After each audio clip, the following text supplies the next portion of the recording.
On a very special episode of Industry Relations, Rob and I try not to talk about real estate. Will it work? Will you like it? Let's go. This is Industry Relations, a podcast that's at the intersection of real estate and technology from an insider's perspective, with Rob Hahn and Greg Robertson. Hey everybody, I'm so happy to announce our newest sponsor, RentSpree. RentSpree is LA-based and is a provider of award-winning rental software that helps real estate agents, owners, and renters to simplify and automate the entire real estate rental process. From listing to lease, these guys have got it figured out. With nationwide coverage, RentSpree is an all-in-one platform is known for its easy and secure interface and suite of rental tools, including tenant screening, rent payments, marketing, and renter management. To date, RentSpree has partnered with over 250 of the most influential MLSs, associations, and brokerages, and they have over 1 million users throughout the U.S. That's great. In fact, they just announced a deal with the Miami Association of Realtors. This brings their agent count in Florida to over 120,000 agents, with over 600,000 total in the U.S. that is able to access RentSpree through their MLS or association. RentSpree is ranked 625th on the latest Inc. 5000 fastest growing companies list in 2022.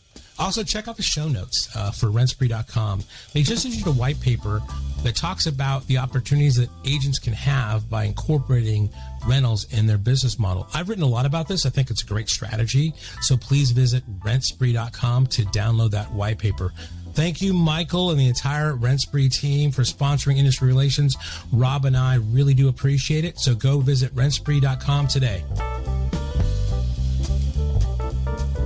Hello, everybody, and welcome to a very, very special edition of the Industry Relations podcast.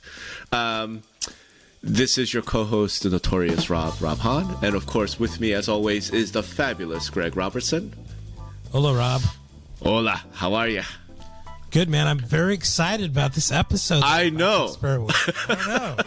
This is just basically a very quick conversation that I think we're going into it here. Yeah. So last episode, we just kind of threw at the end, kind of had this throwaway remark like, hey, maybe because our listeners think we can banter about anything, right? Just about anything. And we said, what would happen if we talked about something not real estate? Now, obviously, in our private lives, when we hang out at dinner or drinks or whatever, we will talk about all kinds of shit that's not just real estate.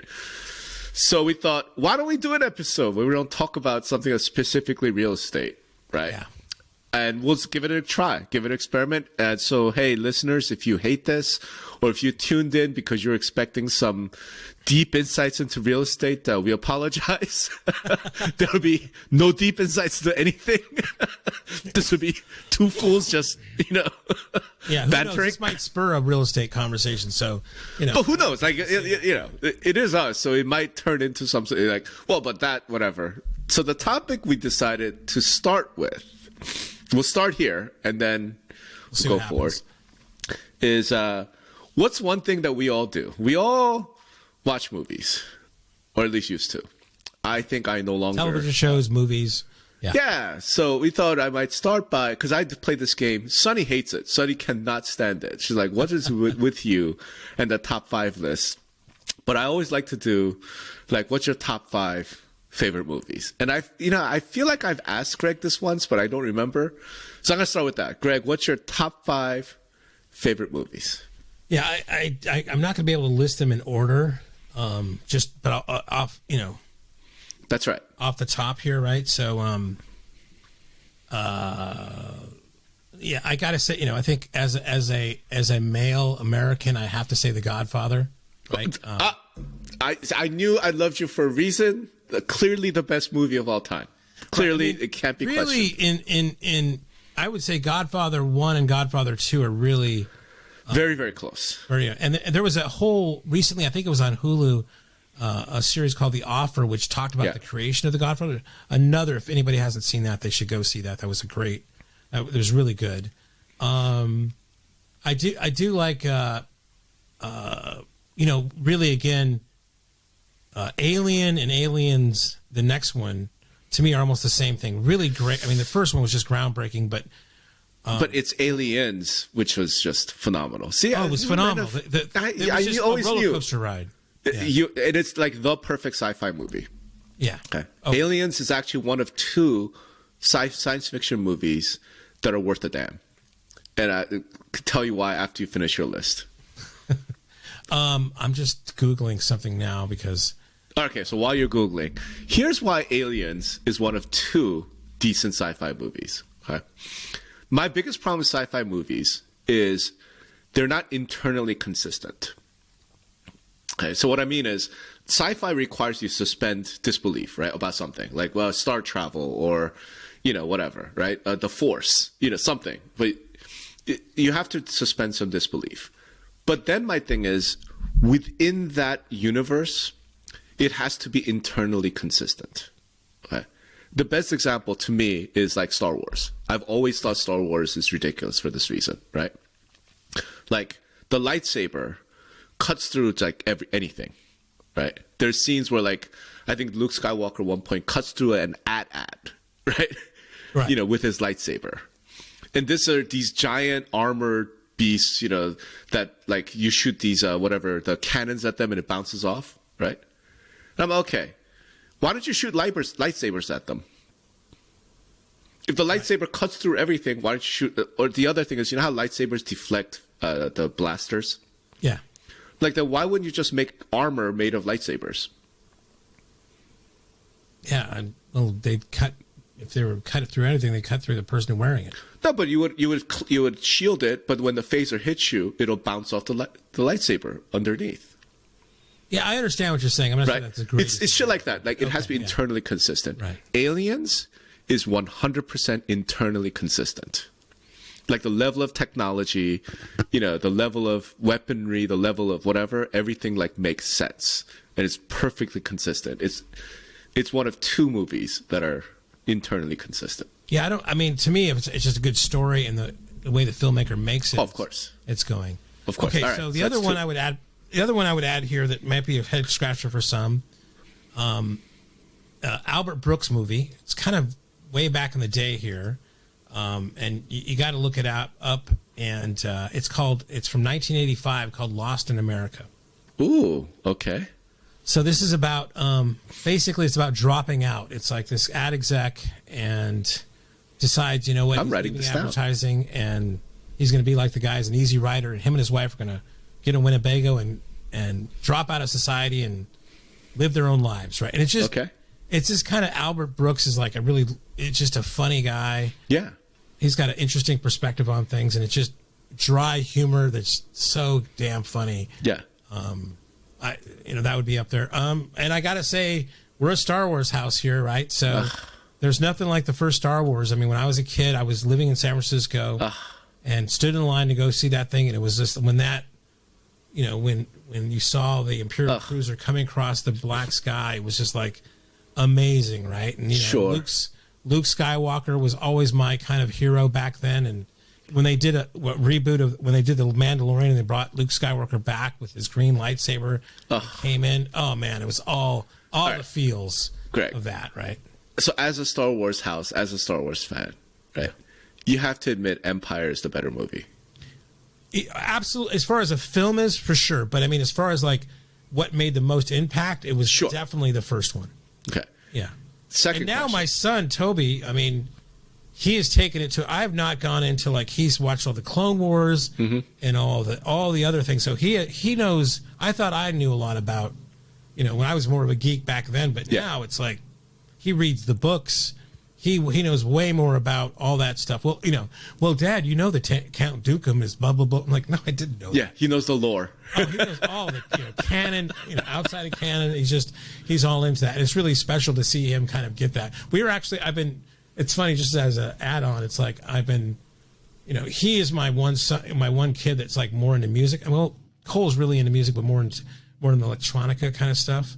But I've been introducing Toby to a lot of the music I like, and he's really now a big fan of the Police, right? So he's always So that was my favorite band in high school, and so he's like all into all these songs, and he's, well, do you know this one, Dad? I'm like, listen, son, I know every song they ever made, so a lot of other things. So there's not one you're gonna find, but so he's been getting that. That's been really fun to talk about that. So is that 5 yet? No, that's 4, I think. One last. Yeah, one laugh. Let's see. But while you're thinking, I have to ask you. Okay, I get the whole experience. I get all the childhood wonder and all that. But with like the experience now, can we agree that Mark Hamill ruined Star Wars? No. Luke Skywalker, no. Dude, any other actor as Luke Skywalker would have made that movie better. I don't think so. He is such a bad actor. He's so terrible. I don't think so. Oh my God. Okay. I mean, it's just maybe it's just because, that again, Luke Skywalker in my head is always the hero, right? I agree. Yes, Luke. But I'm saying Mark Hamill did a great job of somebody else should have played Luke Skywalker. Yeah, I mean, you can talk to the casting thing. I would say probably Raiders of the Lost Ark is probably my next one. Raiders, okay. Favorite movie. Right on. All right. Very respectable Gen X list. Honestly, okay. Yeah, no, it is a total Gen. I mean, I put to me the curveball is that Lost in America. I don't know why that movie just really resonated. I just was laughing my ass off. I was thinking you might say like Defending Your Life, which is a great Albert Brooks movie. But I'm gonna check out Lost in America. He is a very funny man. All right, cool. I'll give you my 5. All right, Fat Forever, Godfather, right? Clearly easy number 1. All About Eve. Oh, classic. Wow. Okay. Really? Right. I think it's the acting, the writing, it's just phenomenal. And it was the very first. I thought basically the way they handled the issue of like feminism, being a woman, right? Kind of working industry. It was just it was so beautifully done. So All About Eve. I do Broadcast News. Yeah, love that movie. Phenomenal movie. Yeah. And the subtext of like how fake the media, kind of can be. It's like, well, I've been living through that my entire life. So, but the fact that they talked about it then, and is kind of a sad ending, right? Because it turns out that sort of flash and style and sitting on your jacket, like that's the news that we ended up getting. That's 3. The Matrix. Yeah. This was a tough one because it would have been The Matrix or Aliens, the second one, because this is the other internally consistent sci-fi movie, right? But I thought I went with Matrix because it has a deeper philosophical, vibe. Yeah, right? It's kind of like, is this reality? Is this really real? Like that whole thing. Are we all in a simulation, right? Correct. Which I actually argued about during my, undergrad philosophy classes. Like, how do we know we're not just a brain in a vat, kind of stuff. And then 4 now, and for a good long time, but this could get replaced, Braveheart. Oh, wow. Okay. Yeah. Freedom. Yeah. I just fucking love that. It's just something about it. It's amazing. That one maybe could get replaced because it's starting to get really kind of dated, Yeah, I mean, I can't believe that I left out like Pulp Fiction. I can't believe I left out like Rear Window, Alfred Hitchcock, classic one there. I mean, there's so many out there. Yeah, that's what's great about the top 5. It's really hard to pick 5. Man, it's hard to I can't believe I, left out a Quentin Tarantino movie in the top 5 there, right? I liked Matrix a lot. It just, I don't know. It just didn't make it up there, but. Definitely visual effects and everything else, and and I always I always mispronounce this guy's name, but who? Keanu. It's Keanu Reeves. Yeah, I always mispronounce that. The action star of our generation. Yeah, the John Wick stuff is really the first one was really fantastic. Yep. I just rewatched. Gladiator, which I thought was really good. Good movie. Yeah, that was fantastic. But Another so what about recently? I mean, I love the Breaking Bad series. Yeah, on that, and then the Better Call Saul. I haven't watched the last season of that. Yeah, my wife and I watched The Handmaid's Tale, which is to me kind of fascinating. Okay. I know Sonny watched that. I didn't. Yeah. Because I'm pretty sure the show said men aren't allowed to watch it, so I figured I should. Was it a chick flick? Is that what you're trying to say? No, it's just good acting. The main actress there is just phenomenal. Mad Men was always a good favorite of mine. Yeah. I mentioned The Offer that was recently. Yeah. Another one I saw really, really good. It's on Hulu again. I think maybe it was on FX before. But The Bear. Dude, The Bear is amazing. The Bear was great. So good. I'm actually waiting for season 2 of that. Oh, I think we all are, right? Because it just couldn't even imagine that was. But like, what's weird about it is I couldn't explain what's good about it. Yeah. Like the acting's pretty solid, the writing's pretty solid, but there's nothing like scintillating, right? It's just really well done, and like the characters end up becoming compelling, right? Even though at the first episode, I'm like, I don't care about any of like these people. And then it just over time, it's like, oh my god, it's so good. There's a lot of movies like that, like, and I don't know why, but in that movie and others, like, I didn't really think I understood the hierarchy of running a restaurant, right? Where it really is in these it's all about the chef, right? And then, which makes sense. That's the guy who's creating the menu, but that person is also. It's the look and feel of the restaurant. It's the servers that are in charge of. They're all those types of things. And what somebody told me one time, and I think that a chef was a good analogy for an entrepreneur, right? Because you open up the cupboard, you open up the fridge, you got these ingredients. What am I going to do with this, right? And I think in the context of being like an entrepreneur, that's a little bit like these are some people that I have, all different skill sets. I have this market that I have this customer over here that I'm making this for. How can I take these ingredients and make something out of it? Mm-hmm. And sometimes I have the great ingredients, sometimes I have weird ingredients, but I have to like please this customer in this amount of time. How do I do that? And I always thought that was a great analogy to entrepreneurship, and it's something I read about. So it's an interesting take, because there's the other model, right, where the chef is not the entrepreneur, right? The chef is the creative genius, and then he usually has a partner who is the entrepreneur, right? Right. And so that's definitely, you see that with co-founders all the time. Right. Where you have the technology genius type, who's like, hey, I want to do that, and then it's like, cool, but I'm the money guy, I'm the business guy, like I get it, I'm trying to enable you to do these things, but like that back and forth. So that's I mean, because the restaurant in a way is like the original entrepreneur thing. Yeah, you know what I mean? Yeah, probably, right? What is the best thing you can kind of do is like, on that hierarchy of needs, food's there, so let's provide. Yeah. But like it's interesting, like, you could go to so many different levels too of the napkins. Yeah. When the person comes in, what do they see? Yeah.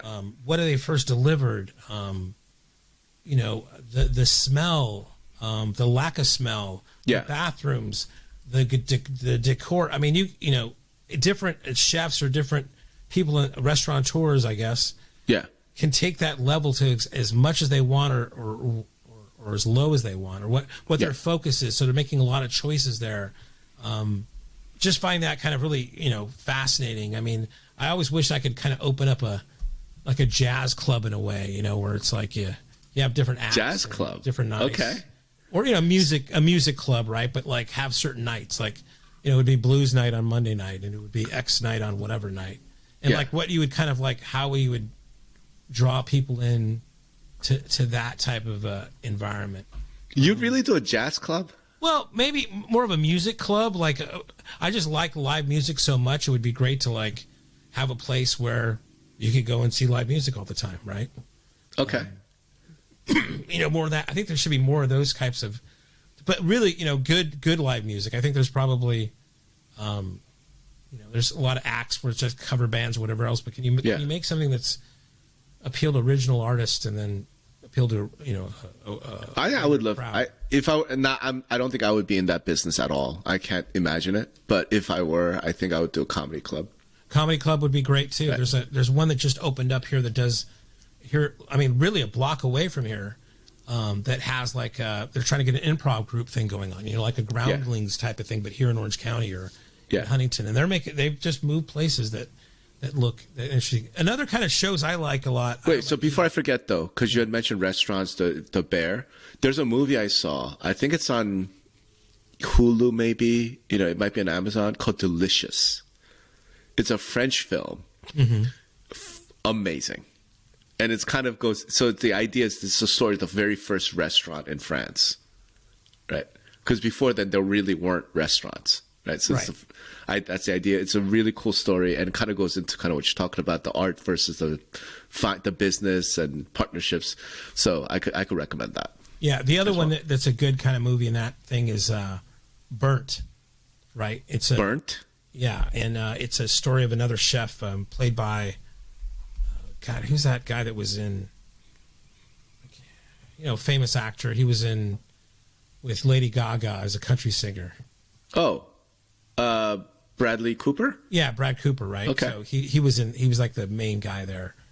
And it's, all those things are redemption stories where he was at the best restaurant and now he's trying to rebuild himself in a new restaurant, that type of thing. Sure. But that was a good one. And there's a new one that's coming out, and I think it's brand new. It's called The Chef, The Menu. Okay. And that's about, and it looks with Ralph Fiennes. Ralph Fiennes. Yeah. And that looks... Ray Fiennes. Yeah, it looks really interesting. It's like, yes, I mean, and and they go over this in the, just going back on this restaurant thing, they go over this in the Bear of that kind of I forget what kind of system it is, but there's the sous chef. Yeah. There's everybody has the brigade. Yeah. Brigade. That's what I call it. The brigade. Yeah. So it's kind of got a military vibe. The French brigade. The French brigade and how that's organized, and like the whole thing of like, yes, chef, and you meet, you do the quality check, and then you have family supper together as a group before the restaurants start. That it's such a, and it's also creative, right? Like, how do I make these flavors and stuff? So it's like there's so much there that really reminds me of creating software or any types of things, a creative endeavor. That's it's so fascinating to me, that whole thing. So let me ask you, it's a little bit off, but because we're talking so much about these types of things, who do you respect more? Okay. Do you respect the avant-garde chef, right? Doing like all this creative new things, doing fusion, whatever, or the chef who's doing the traditional and just executing on it? Yeah, I don't know if it's. I think they're just different. I think that they both need to be there. There's experimental filmmakers, right? I mean, what was it like? Andy Warhol had a picture where he just shot the Empire State Building for 24 hours, and that was the movie, right? And that's like, who the hell would sit 24 hours just watching a single shot on the Empire State Building? But that somehow inspired something else, right? And then there's the guys that do the the foam tea for on a single scallop on a tea plate that's laid light on fire, and you're like, this is the best thing ever. I mean, there's different things on there, right? I mean, I'm not so much of a foodie at all. I mean, we've been to dinner together. I mean, it's give me a Tanqueray up with a twist and shake it like a baby that would shut up, and a ribeye and some. But that's what I'm getting at, dude. I'm saying maybe it's because I'm old and I'm cantankerous and I'm whatever. But more and more, I'm like, you know what? I respect the chef. I respect the restaurant. I respect the chef who could just execute perfectly on a classic. You know what I mean? Like, just give me a ribeye, but that's a super high quality, dry aged, done perfectly. You know what I mean? Yeah. With mashed potatoes that are just executed perfectly. Yeah. Right? I don't need, like, we're whatever. Showing our age here, buddy. We're showing our age. That's all we're doing here. I think this is like this puree of whatever, and then the compote of this. And I'm like, look, I respect the hell out of like the technique. I get it. It's like, oh, this is what we had to do. That was, I don't like. There's all these like amazing restaurants, especially here in Vegas, that are really you're living avant-garde. I get it, and I'm like, look, but there's times where I'm just like, I just can't deal with it. I just can't. Like, it's a deconstructed Caesar salad with a puree of this. I'm like, how about just give me a Caesar salad? Well, it's got a waft of Caesar salad, but that's the soul of this system. I mean, like anything else, like, you can go too far on anything, right? I mean, some of this stuff, it borderlines on the insane for sure. But that you could say that about anything, about movies, about television shows, about food, about fashion, about just all of it has that fringe things out there. But I think a lot of times, unless you're pressing the edges there, you're not bringing you learn from those types of things, right? No, the creative types, you have to just try new things. Obviously, you're a creative type. You got it. All right, does this work? But sometimes I guess what I wonder is like, so maybe this is the thought. Okay, the recommendation is like this. Look, if you want to be a super avant-garde restaurant, you want to do the puree of asparagus covered in gold leaf and then, whatever, right? Cooked for 36 hours and braised in, duck fat. Cool, right? Do that. But I feel like you should be required to have an appetizer, a salad, a main course, and a dessert that is like as classic and traditional as it gets to show me that you can do those things, right?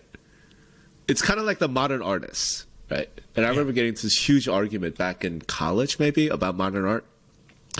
And I would be like, this modern art is junk, right? This utter asinine crap, because a lot of it's like, I'm going to throw this can of paint on a, right? Like, or the Andy Warhol thing. And, I'm just going to, this is art, right? Pay me. And now the paintings were $5 million. I'm like, I could have done that, right? This is what the other side said that kind of convinced me was, that's true, but that guy can also paint a photorealistic landscape. Right. Right. So he's not throwing cans of paint on canvas because that's all he knows how to do. He can do great traditional art. He's just saying, okay, but what if I tried this?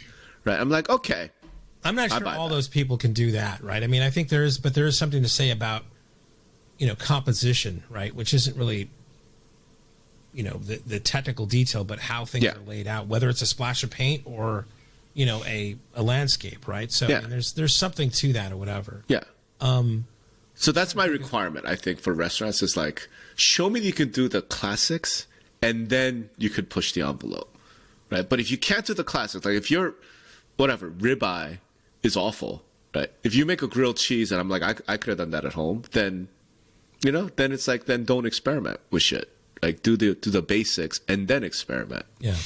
Right. I mean, the other thing about restaurants is I was talking with my kids and they were wondering about like who gets a tip, right?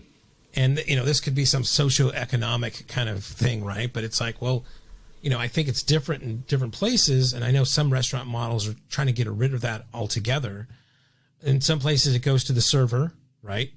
In some places, the server might also share that with the busboy or some things like that, but it's all over the place. And like, and the question was whether that's fair or not, right? And I'm like, well, I think the server is in control of some of the purchasing decision, and being a guy in sales, I think that there should be some sort of compensation for the guy that is trying to up that dollar per ticket as much as they can. But there was the guy who made it. I mean, the chef himself, the cooks, and the people that clean the toilets and everything else. Why is this person valued? I says, well, son, you could probably look at every company and go, why is that dumbass sales guy making more money than everybody, right? So there's that kind of thing. I remember talking about restaurants as well. Right.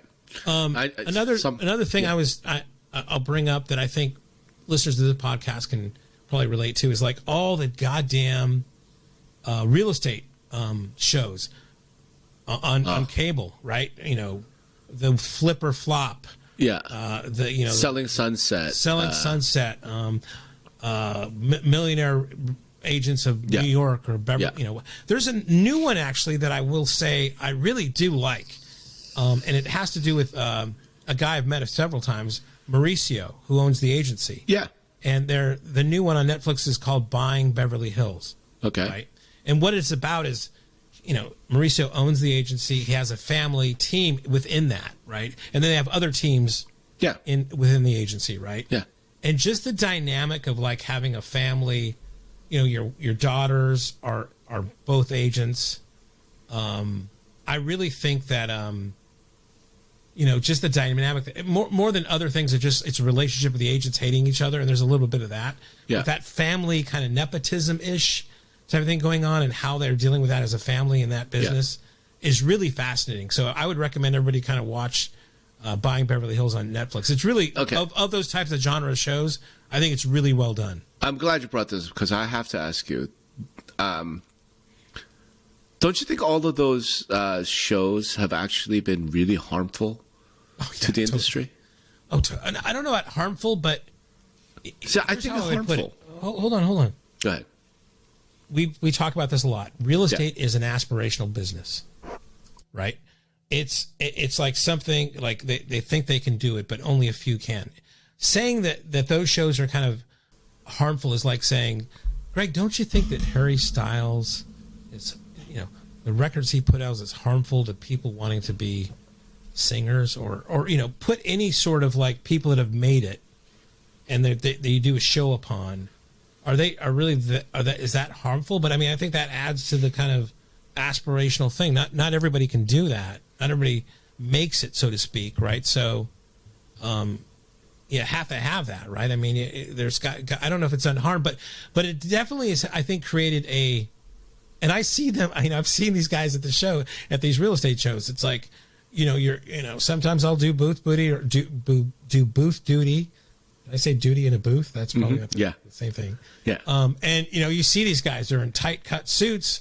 They're walking the show floor and they're looking really good. And like, they probably got no clue what the fuck they're doing, but that's the way they saw the guy on one of these real estate shows and how they dressed and how they're supposed to behave. But, instead they're talking to vendors at a booth, right? I mean, yeah. Harmful? I don't know. Harmful. So here's my argument for unrealistic expectations, maybe.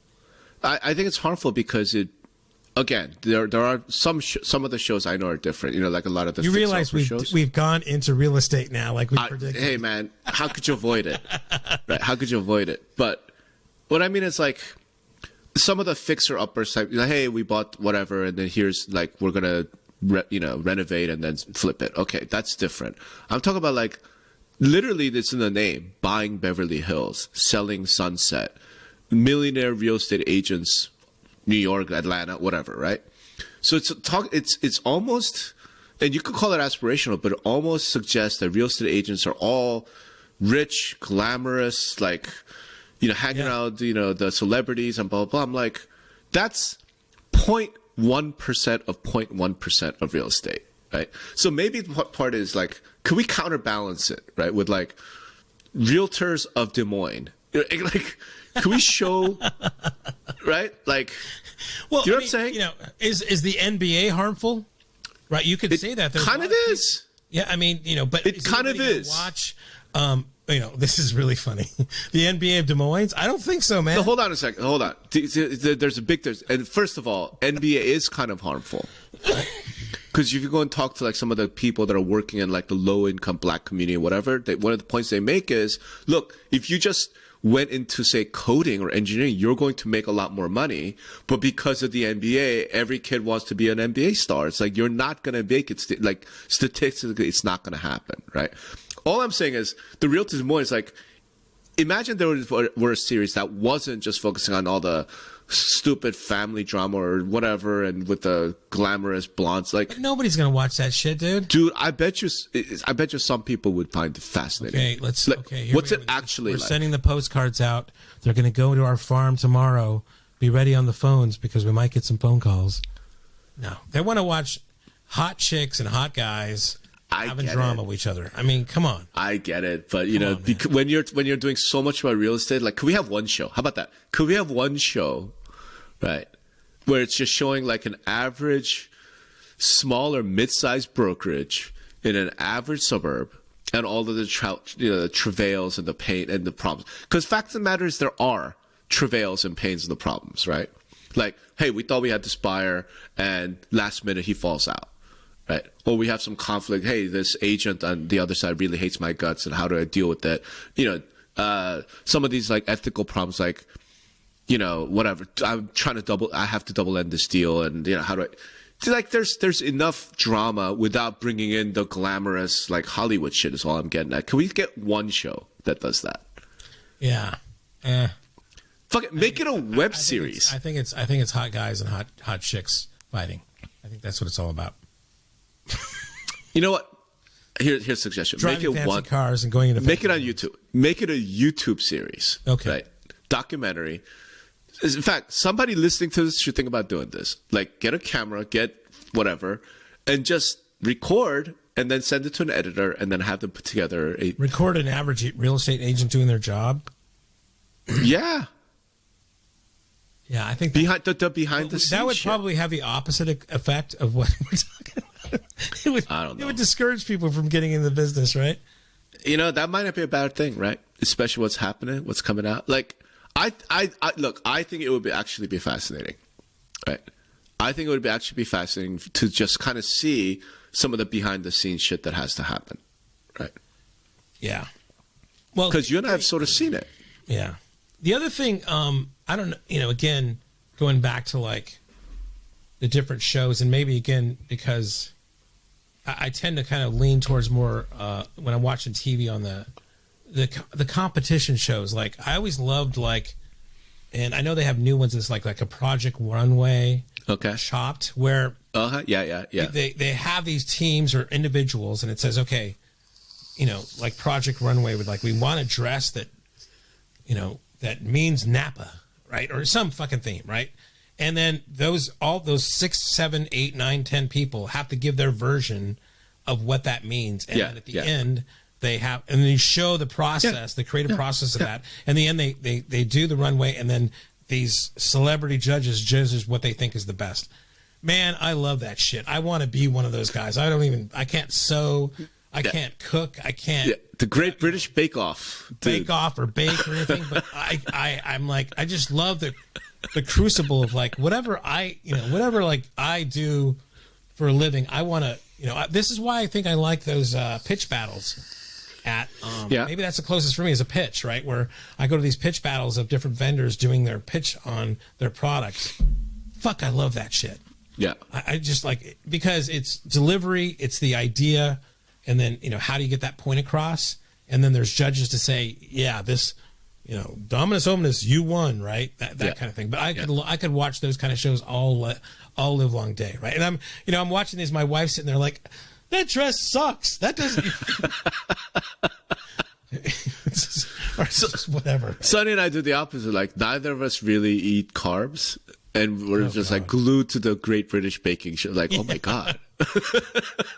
You're dreaming about it later, right? Yeah. It's because it's just fascinating. We're neither of us will really eat it, but okay. Yeah. So, is there a real estate version of that? Well, I guess the great listing presentation. Ooh, that would be. I like that. Yeah. I like that. So there's here's something the house. there, right? I mean, there's something there. Maybe Cloud CMA could sponsor that or something. Hey, anyone listening? I'm just saying. Yeah, so that's the deal, right? Where I'm going to sell my house, and the realtors will come in there and they'll pitch what they're all about, right? And you'll see some realtors come in there with MLS printouts, some come with a full package, some. How about this? We're going. These are 4, 8 realtors. You're contestants, right. Okay. This person is going to sell the house. Okay. You need to, so you have the listing, quote unquote. You need to come in with your best marketing campaign idea, whatever, thing. Okay. And judges will evaluate them based on, quality. Well, not the seller, but judges. I mean, it's a seller that they're trying judges to with right? the seller. With the seller. Okay. With the seller, as well as budget and effectiveness. Right.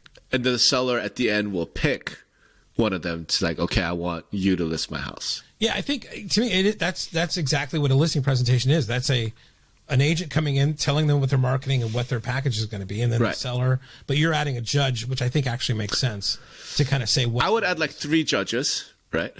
Along with, and what I'm saying is, it's not just a listing pitch. It's now you quote have the listing. What would you actually do? Show me what the no, it's not just canned.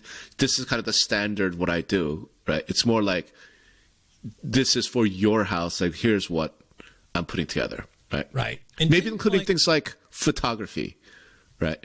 Right. Like it's basically act as if you've already got the house. Act as if you're going to list the house. Obviously, you'd have to pay them a little bit to participate, so they could spend money on photography or drone shots or whatever it is, right? But that's what the show would pay the agents to do. But that's the competition, right?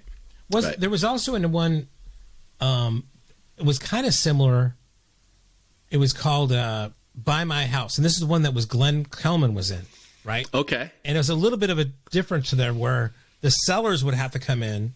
And it was Kelman and a few others, real estate aficionados, and the sellers would pitch, "Buy my house" to these guys and what price it was, and and then Glenn and the others would like say, "Okay, I'll buy that for $700,000, but not the $1.2 million, and here's why." Right. Blah blah blah. So it was a little bit of twist to that, but it wasn't. It was the sellers making the pitch, not a professional agent, right? So okay. That would be kind of, there's a little twist on that for sure. Or, okay, how about this? How about you have a listing, okay, and you have 4 buyers, okay, and the 4 buyer agents have to get the best possible deal for their client. Right.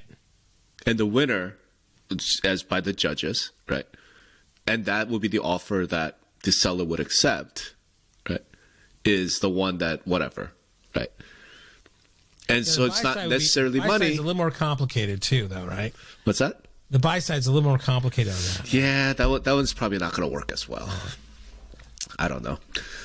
Here we are trying to come up with reality TV shows for real estate. Okay, well let's think about this. Like, what about movies or shows where real estate is a, like Modern Family is one, I think. Sure. With Phil, right? Yeah, that's easy. An agent, right?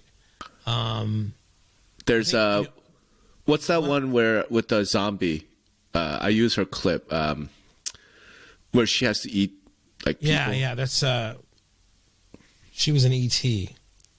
Yeah, Drew Barrymore. Yeah, Drew Barrymore. Yeah, I haven't seen that. Always Sunny in like Santa Clarita or something like that. Yeah, something like that, right? Something like that. Santa Clarita Diet, something like that. And yeah, she's a realtor. I remember that movie American Beauty. It was with Kevin Spacey and her. Yeah, that was a big part of it.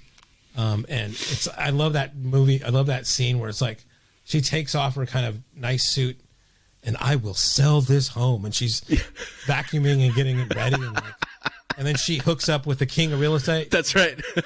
You're the king. You're the king. That was hilarious. What other famous realtors out there? God, that's a good question. I remember American Psycho, and the guy had like killed somebody in some apartment. He went back to go clean up the body, but some realtor had already done the work and was trying to sell the thing or something. Right. And there's always those classic, every movie, and especially as somebody kind of rising up and they've just made their first million, or they just got their great job, right? Of the gum smacking short, real estate agent, and talk about floors and whatever, and he's looking out of the skyline, and then what does he say? I'll take it. That's right. I'll take it. That's got to be like, I wonder if anybody, is that a URL? Right. I'll take it. I'll take it should be a URL that somebody should buy. Hey man, a t-shirt, right? It feels like a new Greg Robertson project. Yeah, no. I'll take it.com. I mean, I'll take it.com, or just t-shirts that say, I'll take it. So let's put it differently. Is there any portrayal of a realtor in a real positive light in TV or movies? Some of those things are not like negative. They're not negative, but the clear implication for a lot of that is the realtor's just kind of like doing this, and then our hero is like, I'll take it, right? Phil, like he's a friendly character, but I don't know that he's. No, but I mean, these are all tropes, right? I mean, that's what I mean. They're all tropes. They're all stereotypes. Yeah, they're all stereotypes, right? So they're not going to, they're not going to go beyond script, but where the realtor's the hero, God, I don't know. Or just portrayed in a positive light. Right. No, I can't think of one. I can't think of one. I think they're just like stereotypical. Not even like classic movies, where we just see some, like from the 40s and 50s or something, where the realtor's like, hey, let me help you or I need to sell this house for you, widow lady, because, whatever, right? Yeah. Your husband died in the war, and, there's nothing like that. The closest I could come to, is It's Such a Wonderful Life. Right. Well, yeah, but that's a mortgage company. Correct. But that's exactly, he's not a realtor, right? But he talks about like everyone deserves a home, and I'm building this development. So, to me, that's the closest you come, to kind of that idea. So I guess that's about it. So, do we need any recent movies you've seen that like you were like, oh, that was really good or something? I think the last movie I saw in a theater, and I probably watched it 4 times since, is Maverick. Oh man, that was great. I mean, talk about Gen X, all the feels, man. Okay, so Maverick, yes. You haven't seen Maverick yet? I have. We saw it in the theater. Yeah. But this is what Sonny and I both agreed on. Okay, it was fantastic entertainment. Right. We were entertained the entire way through. Okay, Jennifer Connelly is ageless and unbelievable. Perfect casting choice. Casting choice. I don't know about perfect, dude. I mean, I don't know. How old is he? 55, 60. He's almost 60, right? It's gotta be. I'm just saying, like, I get it, but I could have done without Val Kilmer. Oh, you thought that was a bit much, huh? I thought, it was a little too, I felt like they forced it in order for the nostalgia. Right? If they just said, whatever his name is, Iceman or whatever, Iceman, right? He died in a training accident, and then said, introducing new characters like this Val Kilmer's son. Like, I would have been just fine with that. Man, right? I gotta disagree. Something like that. I think you needed that kind of nostalgia, really. It was one of the components you put in there. I don't know, man. We had plenty of nostalgia. But anyway, point being, it wasn't a great movie. What are you talking about? It was barely a good movie. Oh, what are you talking the acting was not great. The writing was not great. The story was not good. What are you talking about? It just wasn't. Dude, come on. When he takes off in the fucking Mach 10 plane and it goes over the guy and blows off it had everything. I'm sorry. So Tom Cruise or whatever somehow sneak in and steal an F-16 or F-18 Tomcat. Absolutely. Oh, yeah, because just because sold what? Fine. But you're telling me that the enemy didn't have guards around this $40 million jet fighter plane that's armed? They blew up the place. They just the guards were trying to help people that were just blown up. Dude, I'm sorry. You don't leave a fighter jet pilot that's armed when you're you don't leave it unguarded. I'm sorry. You don't leave it unguarded. That's the plot hole. That's a ginormous plot hole. Yes, that's a big one. Right. The dialogue was weak. Wait. It wasn't great. No. I'm just saying it was a fun, hold on, great movie. Because that's a 9 to me. What is it to you? What? Maverick? Like a 7. You're a Gen Xer. Yeah, 7. Oh, God. Unbelievable. How could you make that a 9? Oh, it's a 7. It's a 9. Oh God, please.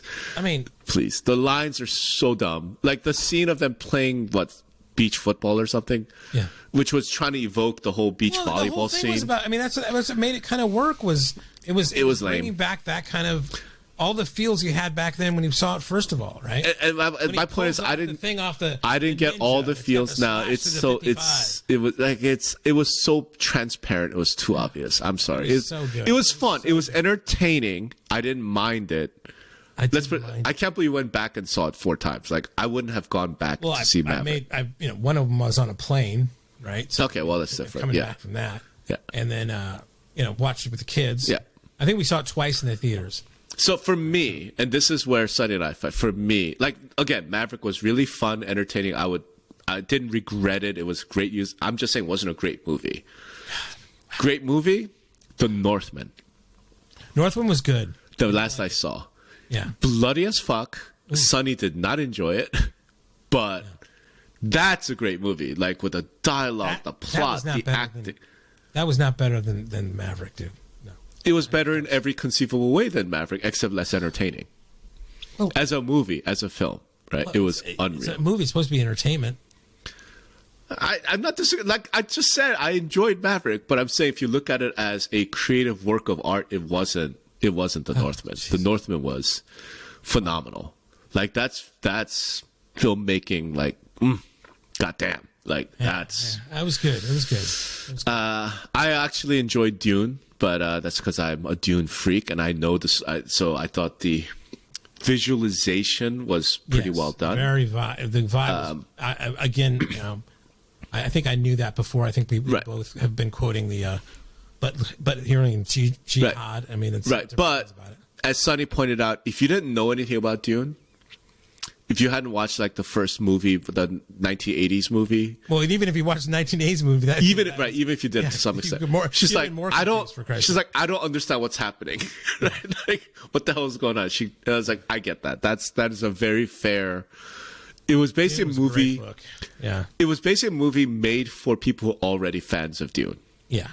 And already knew every bit of the story. Well, and also for that actor, Timmy. Yeah, whatever his name is. Yeah. Yeah. He's actually pretty good. You know, I have to. Yeah, I mean, I don't know. I saw Paul Atreides as like a bit more. I don't think can we use this word masculine, but whatever. You didn't think this Duke Paul was masculine? I don't know. I pictured him, a bit, taller and. I thought it was all right. Yeah, I thought it was all right. I like this lady Jessica more. Okay, sure. The Bene Gesserit. I much preferred this Baron Harkonnen. Oh, then the big fat guy, like whatever. Yeah, he was like a clown. This one, I thought was like, oh no, like he's not a clown. He was much more like David Darth Lynch has Vader. got a whole different aesthetic than this, right? So this is a whole different thing. So that's the last one. Yeah, man. See, we managed to banter for an hour about things not real estate. That's good. Well, although we did kind of, we had to, right? So we agree on The Godfather, so that's good. Right. We agree on a lot. Give All About Eve a shot.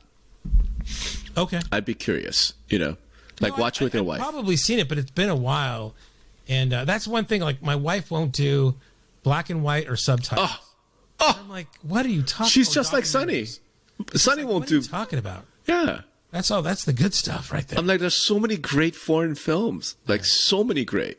Yeah. And some of the old, like classic Hollywood, like I'm sorry, they can't be beat. They're so good. They're so tight. Yeah, I mean, some of my fondest memories. I mean, I was probably I'm talking about fifth grade, but living in San Francisco, and my uncle would take me, and we would go to these kind of art house movies. Yeah. Movie theaters and see those kind of things. Yeah. And I didn't halfway understood it, but just a whole different, different genre of movies that I never really. No, I was in like a lot of people see. Junior high school. I got somehow into like the art house shit because I was a nerd, and I remember going on a date and taking that girl to Au revoir les enfants, which is a French film about like Nazi occupation of France. I thought it was magnificent. She was like, we didn't have a second date. She was like, what the hell is this?